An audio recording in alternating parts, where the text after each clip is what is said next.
Há algum tempo eu venho pedindo a todos aqueles que são da direção, aí, que têm responsabilidade com essa atividade nossa sobre palestra, que nós buscássemos temas mais atuais para que nós realmente pudéssemos refletir a respeito desses temas. Por exemplo, a gente não vê, embora tenha muitos livros, mas a gente não vê os oradores ou alguém abordar, por exemplo, sobre homossexualismo, a questão de gênero, que tanto se está se discutindo hoje em dia. Não se vê falar sobre sexo, não se vê falar sobre depressão, falar mais sobre depressão, não se vê falar muito sobre suicídio. E isso é preocupante, porque são situações que estão aí no nosso dia a dia. Há alguns dias atrás, eu fui fazer uma palestra lá num centro, lá na Asa Norte, embora eu não goste de ser palestrante, não, viu? Mas me chamaram, eu fui, e eu abordei o tema suicídio. Foi impressionante, porque, primeiro que eu não sou orador, mas quando eu terminei de abordar o tema, saiu umas 20 pessoas atrás de mim, para conversar comigo, para perguntar por mim se eu indicaria um psiquiatra, se eu teria uma série de problemas. Quer dizer, então, nós temos que estar atento para aquilo que é mais atual para nós, aquilo que é mais importante nós estarmos discutindo, debatendo, para que nós possamos buscar quais são as soluções melhores. Quando nós escolhemos falar sobre o aborto, é justamente porque está se tornando um problema, segundo a Organização Mundial de Saúde, um problema realmente de saúde pública. E hoje, agora estamos vendo, está preparando o Supremo aí para discutir sobre se aprova ou não aprova a lei do aborto para que seja livre o aborto. O aborto é livre na América do Norte, Canadá, em quase toda a Europa, e nem por isso nós solucionamos os problemas do mundo. Talvez nós fazemos piorar os problemas. Não era melhor nós nos preocuparmos em educar as pessoas, os jovens, e educar nas nossas casas, os pais. A escola, a obrigação dela é nos introduzir conhecimento, mas ela não é realmente obrigada a nos educar. E o que nós estamos fazendo é tirando de nós, pais, a responsabilidade de educarmos e deixamos às custas da escola. E nós estamos vendo aí os debates que estão ocorrendo aí sobre como as escolas estão agindo em termos de educar as crianças, como é que está sendo esse processo todo. Quer dizer, é uma verdadeira loucura que nós estamos vendo. Mas isso é porque nós não estamos assumindo aquilo que nos cabe, e a responsabilidade seria nossa. O aborto, o que significa o aborto, chama-se interrupção de uma gravidez em qualquer período dessa gravidez. Essa interrupção ela poderá ser voluntária, dependerá da escolha daquela que está gestante em fazer o aborto, ou ele poderá ser um aborto espontâneo. Mais tarde a gente explica sobre o aborto espontâneo. Nos abortos voluntários, a escolha, o indivíduo que escolhe, ou a mulher é pressionada pelo homem a realizar essa atividade, ou ela, por uma questão de vaidade, ou por uma questão de não ter condições, recursos realmente, às vezes, econômicos para manter ela e mais uma criança, mais um bebê. Vocês me desculpem, mas eu estive num lugar muito quente esses dias e depois, pegando muito ar-condicionado, fiquei ruim da garganta. A maioria daqueles que são provocados através de um medicamento. Esse medicamento, eu não vou falar o nome comercial dele, não, para que nenhuma entidade que possa estar escutando aí e que tenha ainda ideias ruins, possa intuir as pessoas a comprarem o medicamento e vier provocar um aborto através desse medicamento. Então, ele chama misoprostol. Esse remédio, quando foi introduzido no Brasil, ele foi introduzido, na verdade, para tratamento de gastrite. Com o tempo, eles descobriram, como há um grande número de medicamentos que são introduzidos no mercado, muitas vezes ele é feito para uma finalidade e depois se descobre que ele tem outras ações também. E também tem muitos efeitos colaterais. Nesse caso desse remédio, além de ele ser abortivo, e é o que está sendo mais utilizado ultimamente, por ser barato, ele foi proibido no Brasil Em 1989, mais ou menos, foi proibida a comercialização no Brasil. Porém, nós temos aqui perto de nós, aqui, o Paraguai. E aí, no Paraguai, as pessoas vão lá e compram esses medicamentos e trazem para essas clínicas, e principalmente para as clínicas clandestinas, que, infelizmente, são formadas por pessoas que não são capacitadas, elas são pseudo-capacitadas, foram auxiliares de enfermagem, técnicos de enfermagem ou enfermeiras, que trabalharam com ginecologistas obstetras e que lá eles acharam que era possível já realizar esse tipo de procedimento. E quando a mulher faz a opção por tomar esse tipo de medicamento, muitas vezes não há um aborto, sempre fica-se um resto desse aborto, não é um abortamento completo. E ficando um resto de placenta ou de algumas outras substâncias, ele propicia a infecção. Então, o que está acontecendo com isso? Na nossa legislação, ela diz que nós temos 3 casos que pode ser realizado o aborto. Primeira, em caso de estupro. Segunda, em caso de anencefalia. E em terceiro, em caso de que há risco de vida para a gestante. Então, nós vamos ver depois, também quando nós formos falar na parte espiritual do processo, nós vamos ver, se eu esquecer, vocês me lembrem, falar sobre a anencefalia e falar sobre o problema do estupro. Bom, como eu estava falando, esse medicamento, ele deixa restos, e esses restos que ficam lá, normalmente provocam infecções. E essas infecções acabam por internar a paciente, a gestante que provocou o aborto, né? E isso, vocês imaginam, então, o valor disso, que isso vai custando para o Estado. Esse, muitas vezes, é o argumento daqueles que são pró-aborto, de que é um gasto, que a mulher tem o direito a ser dona do seu corpo, de ter opções por fazer.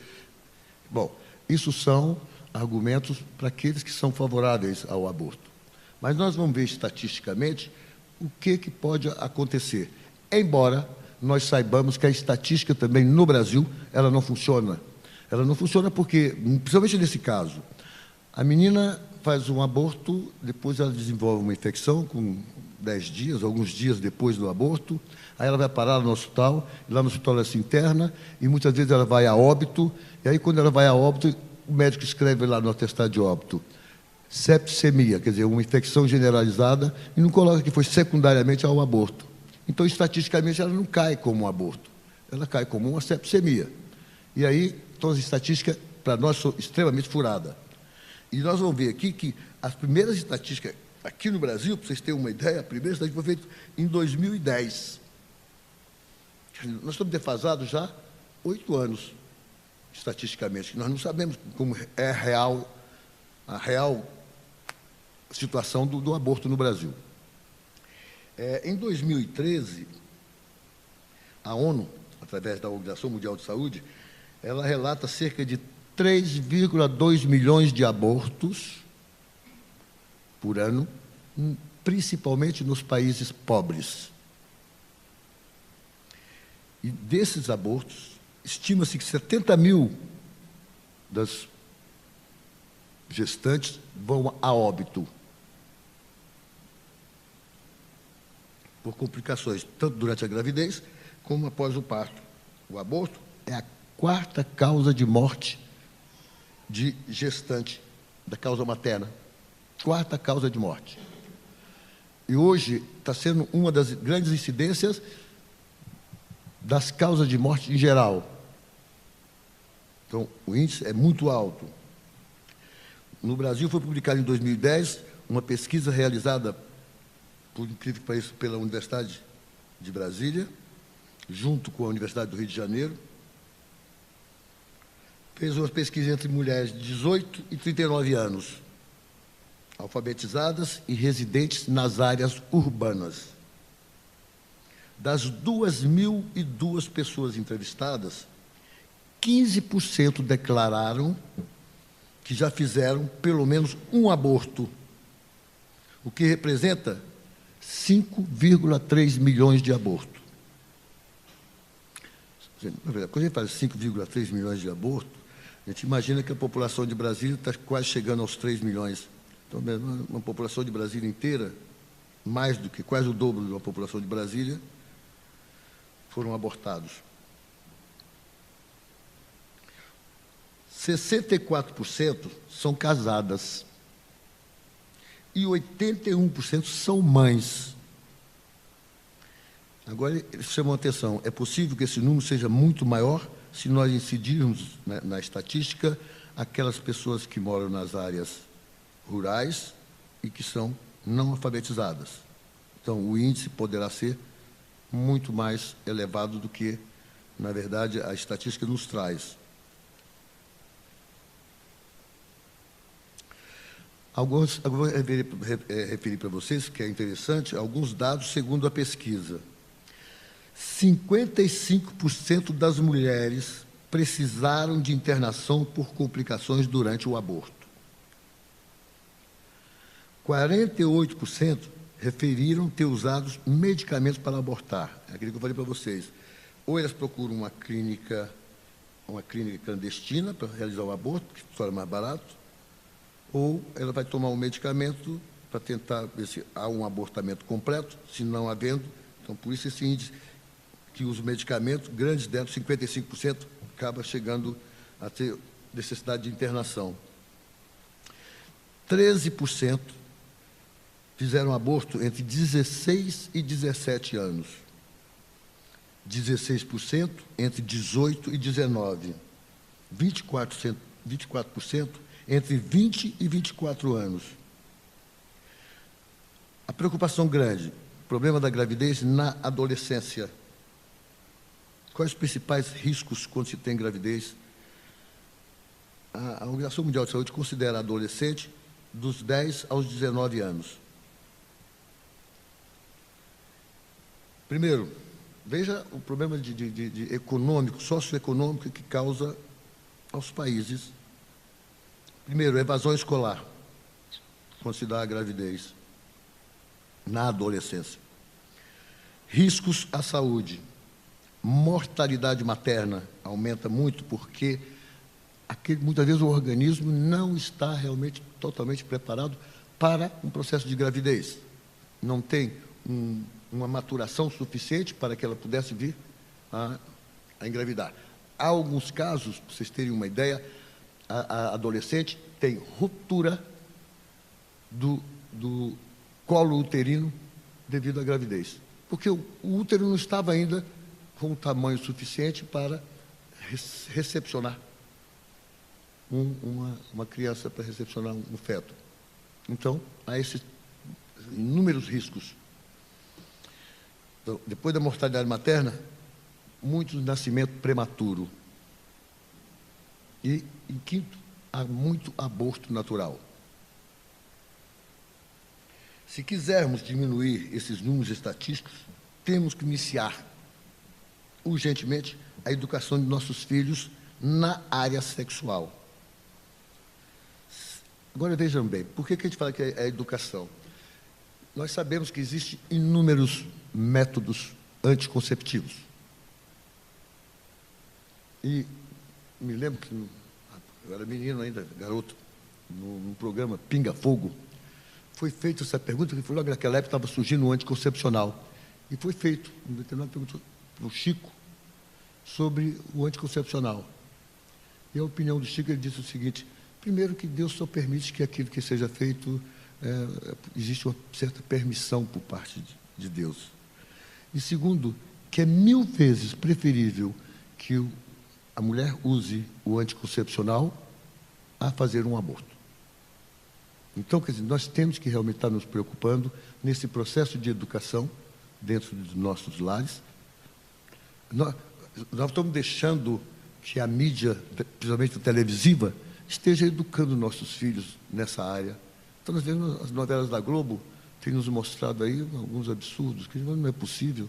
Será que é isso que está o correto?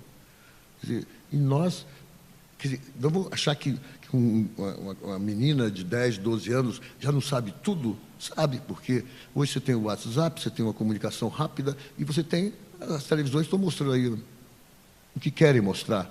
Então, elas sabem. Acho que nós temos que ser mais claro com os nossos filhos. Nós não temos que ter medo de falar com eles, abordar com eles a respeito do sexo, dos riscos do sexo precoce, do que nós podemos acarretar, além das doenças sexualmente transmissíveis. Eu me lembro que na época eu fiz palestra sobre AIDS, na época eu estava na ativa, e aí, embora não era minha área, não tinha nada, mas na época eu me interessei muito sobre o problema que a AIDS estava surgindo em 1900, como é que foi os primeiros casos? Em 88, mais ou menos, foi que surgiram os primeiros casos de AIDS. E aquilo nos preocupava muito.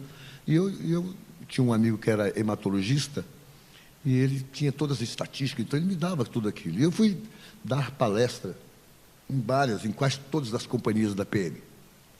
Não era porque eu queria, não, fui obrigado, né? E eu me lembro que sempre se falava assim: olha, vocês usam preservativo, mas nunca se preocuparam em educar, que assim, tenha um maior domínio sobre a sua área sexual. Nunca se preocuparam. Quer dizer, não, usa preservativo, mas continue aí, continue fazendo sexo. Não se preocupe. Se não há risco de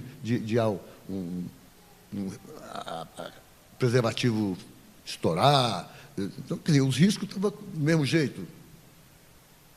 Mas nunca proibiram. Da mesma forma, a gente está vendo, no problema do aborto, não é proibir o sexo. Emmanuel, no livro Sexo e Vida, ele fala bem claramente: o sexo não é proibir, é educar. Se não, é nascer e renascer até aprender. Então, na verdade, é isso. Nós temos que estar nos preocupando, não termos mais eu não vou falar com meu filho a respeito disso, não, porque criar subterfúgios para não falar a respeito daquilo que realmente o é. Nós estamos perdendo a nossa juventude, está se perdendo aí no caminho. Na pergunta, agora nós vamos entrar na parte espiritual, e antes, então, quando nós vamos entrar na parte espiritual, eu vou explicar aqui o problema, que a nossa legislação, ela está equivocada. Porque imaginemos que o anencéfalo, ele não é totalmente sem cérebro, ele perde grande parte do cérebro, ele nasce com grande parte sem cérebro. São pequenos centros cerebrais que continuam funcionando. Como, por exemplo, senão o anencéfalo morria logo, mas o centro respiratório, o centro de batimento cardíaco, o centro de controle, esses continuam funcionando. Então, ele tem uma parte lá no cérebro que funciona.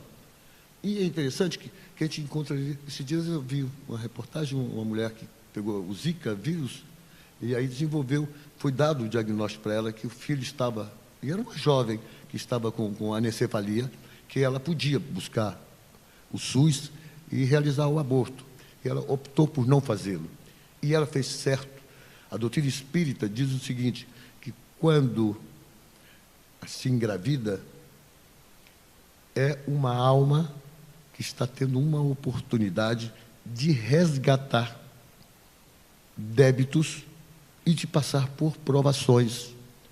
Imaginemos que esse anencéfalo foi um suicida que deu um tiro lá no cérebro, estourou todo esse cérebro, e ele precisa de uma encarnação com muitas limitações. Aí ele vem, a mulher engravida, aí aborta. E ele precisava, às vezes, de alguns minutos só. Ao nascer, ter alguns minutos de vida. Porque aí sim, o gozado é o seguinte, que nós falamos assim, unindo-se o gameta masculino com o gameta feminino, o espermatozoide junto com o óvulo, quando se une, forma-se um ovo. A partir daí, não há encarnação. Ainda não há encarnação. Existe um vínculo de um espírito destinado àquele corpo que está sendo formado, uma ligação dele já com aquele corpo que está sendo formado. É um vínculo, mas não que ele esteja já encarnado. Então, é um grande erro nosso. E nós começamos a falar assim, não, houve a fecundação, o espírito já está encarnado. Não está. Não está porque, para ele estar encarnado, ele precisa ter os órgãos necessários para que ele possa se manifestar.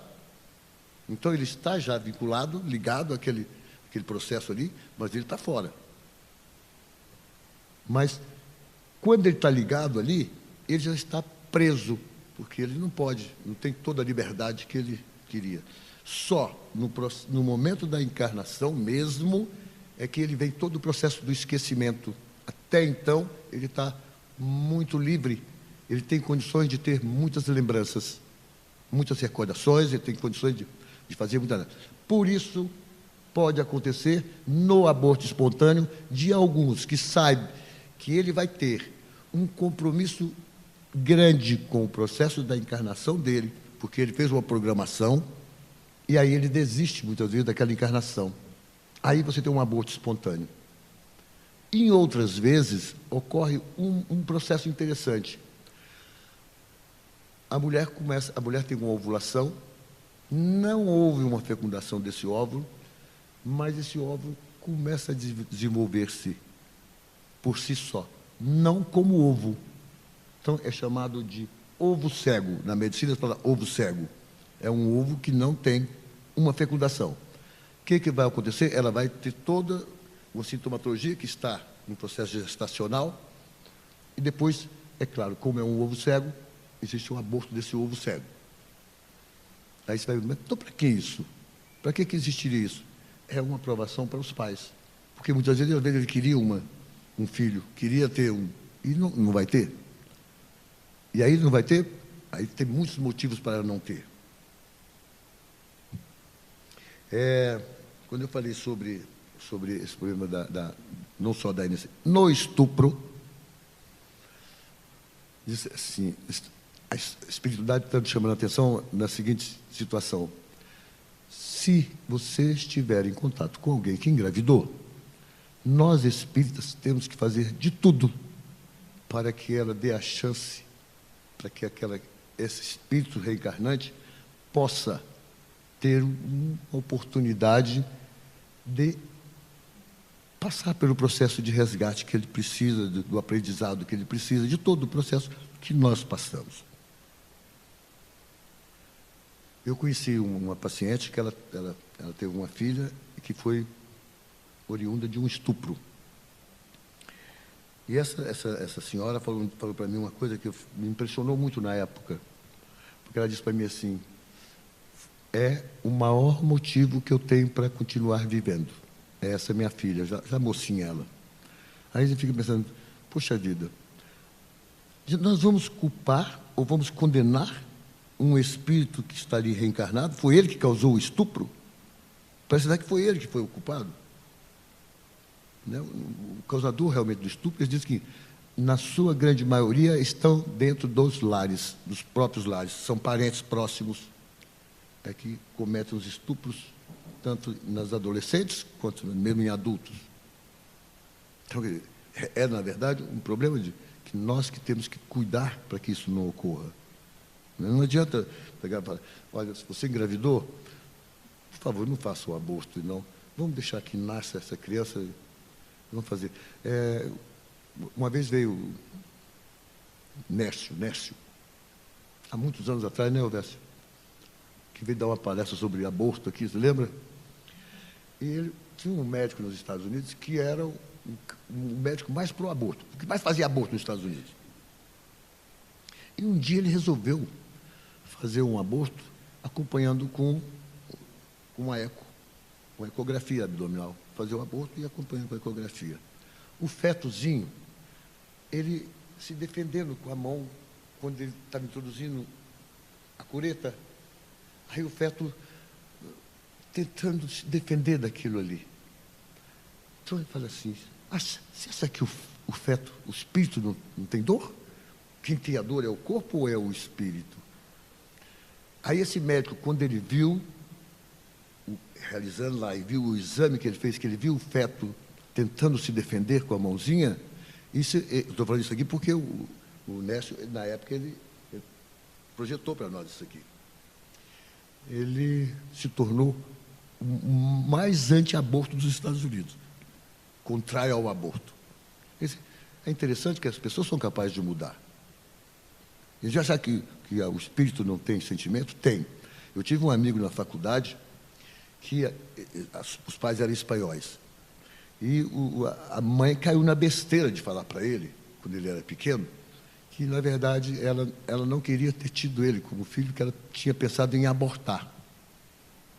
Puxa, esse rapaz era um inteligentíssimo, foi uma das pessoas mais inteligentes que eu conheci, mas extremamente revoltado com a vida. Extremamente revoltado. Ele até desencarnou agora há pouco tempo, desencarnou com um câncer. A gente começa a ver que é o seguinte: as revoltas, as angústias, a depressão, são fatores que nos levam a doenças.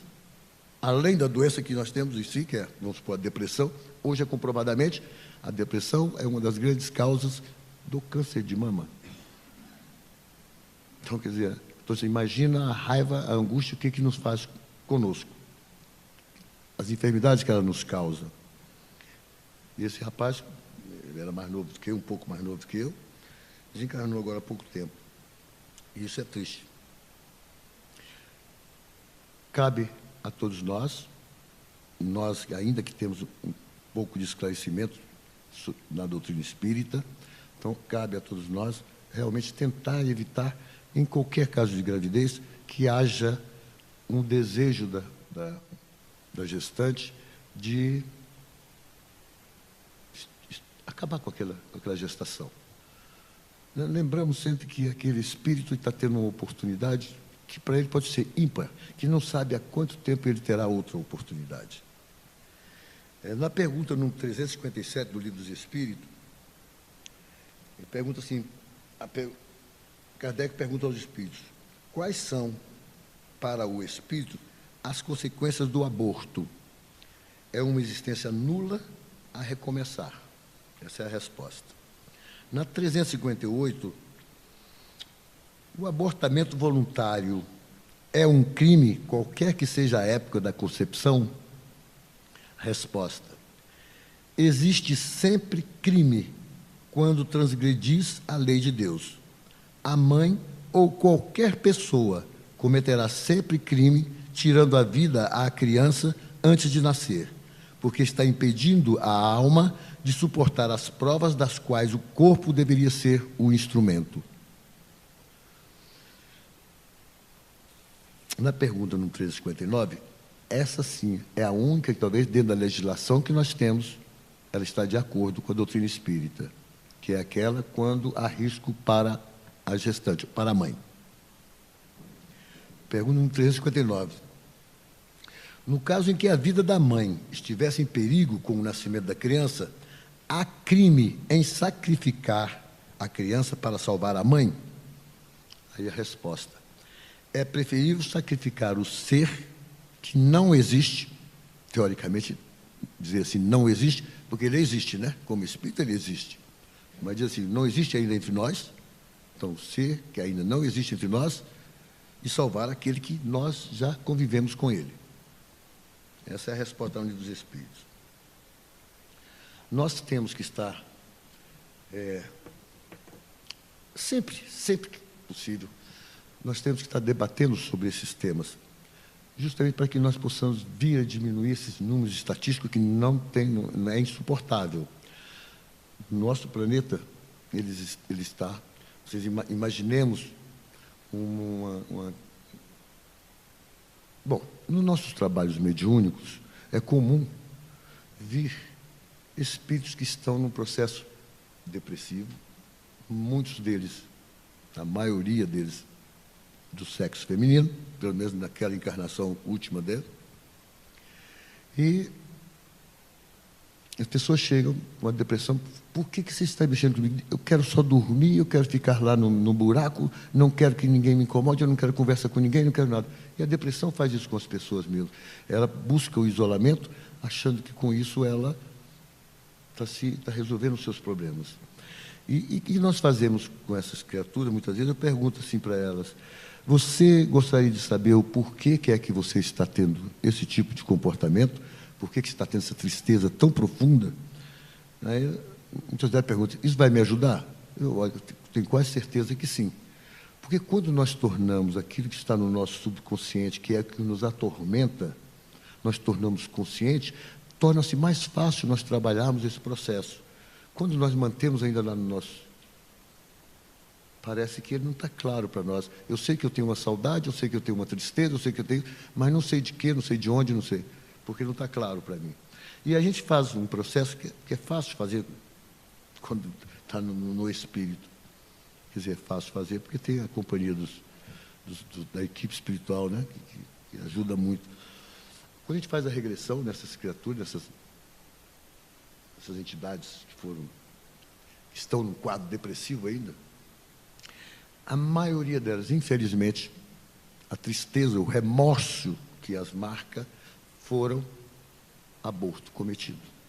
Infelizmente.